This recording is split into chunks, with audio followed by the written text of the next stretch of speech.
Hi friend, welcome to my channel. Aase ಧಾರಾವಾಹಿಯ ಮುಂದಿನ ಸಂಚಿಕೆಯಲ್ಲಿ ತುಂಬಾ ರೋಚಕ ಟ್ವಿಸ್ಟ್ಗಳಿಂದ ಕೂಡಿದೆ. ಸಂಚಿಕೆ ಆರಂಭದಲ್ಲಿ ಮನೋಜ ಬಾದಾಮಿ ಹಾಲು ಕುಡಿದು ಆರಾಮಾಗಿ ಮಲಗಿದ್ದಾಗ ತಾರಾ ಅವನ ಕನಸಿನಲ್ಲಿ ಬರ್ತಾಳೆ.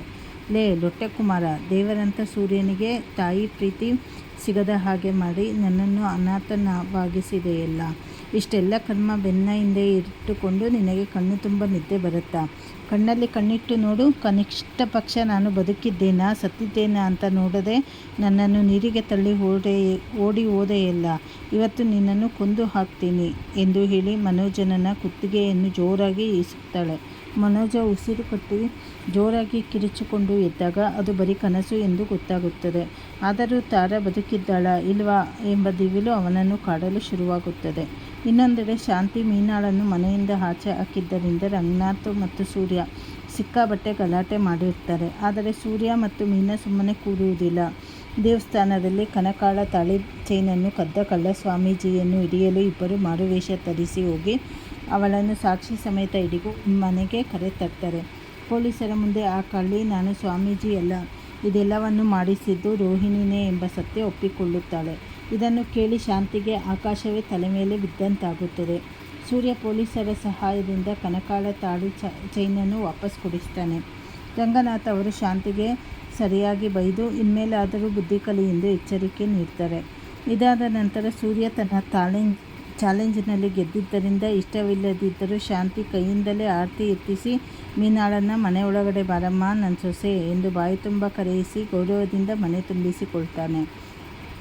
ಮೀನಾ ಮನೆಗೆ ಮರಳಿ ಬಂದ ಖುಷಿಗೆ ರಂಗನಾಥ್ ಅವರು ಮನೆಯಲ್ಲಿ ದೊಡ್ಡ ಹಬ್ಬದ ಅಡುಗೆ ಮಾಡಿಸಿ ಕೇಶವ, ಕಸ್ತೂರಿ, ಶ್ರುತಿ ಎಲ್ಲರನ್ನೂ ಕರೆದು ದೊಡ್ಡ ಪಾರ್ಟಿ ಕೊಡಿಸ್ತಾರೆ. ಅಡುಗೆ ಮನೆಯಲ್ಲಿ ಸೂರ್ಯ, ಮೀನಾ, ಕುಸುಮ ಮತ್ತು ಶ್ರುತಿ ಎಲ್ಲರೂ ಸೇರಿ ಕಾಲೆಳೆಯುತ್ತಾ ತುಂಬಾ ಖುಷಿಯಾಗಿ ಇರ್ತಾರೆ. ಹೊರಗಡೆ ಊಟದ ಸಮಯದಲ್ಲಿ ಶ್ರುತಿ, ರವಿ ಇಬ್ಬರು ಸೇರಿ ಮನೋಜನಿಗೆ ಮುಂದಿನ ಬಾರಿ ಹುಡುಗಿ ನೋಡುವಾಗ ರಿಲೇಷನ್ ಹೌದಾ ಅಲ್ವಾ ಅಂತ ನೋಡಿ, ಇಲ್ಲದಿದ್ದರೆ ಹೆಂಡತಿ ಬರೋ ಬದಲು ತಂಗಿಯರೇ ಜಾಸ್ತಿ ಆಗ್ತಾರೆ ಎಂದು ಕಾಲೆಳೆಯುತ್ತಾಗ ಮನೆಯವರೆಲ್ಲ ಬಿದ್ದು ಬಿದ್ದು ನಗ್ತಾರೆ. ಕಳ್ಳಿಯನ್ನು ಹಿಡಿದಿದ್ದಕ್ಕಾಗಿ ಇನ್ಸ್ಪೆಕ್ಟರ್ಸ್ ಬಂದು ಸೂರ್ಯನಿಗೆ ಗಿಫ್ಟ್ ಕೊಟ್ಟು ಸನ್ಮಾನ ಮಾಡ್ತಾರೆ.